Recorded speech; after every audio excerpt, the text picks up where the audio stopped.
مساء الخير، أسعد الله مساكم بالحب والأفراح دايما. ألف مبروك لعروستنا روان بنت مهدي آل شويل، والله يسعدها إن شاء الله ويوفقها. أخوكم جابر الكاسر. رحبوا بعروستنا روان بنت مهدي آل شويل، زينة الدار واللي طيبها بالناس إليك.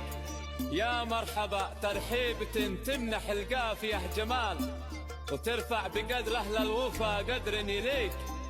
هداها أسامة ولد عود، شجاع يحل المستحيل، والصعايب لين طحها فهو حلالها.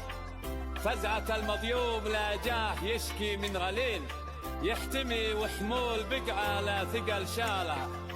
ونهدي قصايدنا لابو العروس مهدي كبير الرجال، شيخ كريم طيب ما به شريك.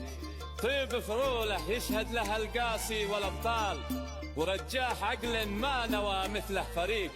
وام العروس ليلى لها بالقلب قدر ما يطال، سيدة بالذوق والطيبة وتستاهل البريق. ام عطت بنتها من الطيب ارقى مثال، وربت على العز والهيبة ونهج عليك. واليوم نفرح ببنتهم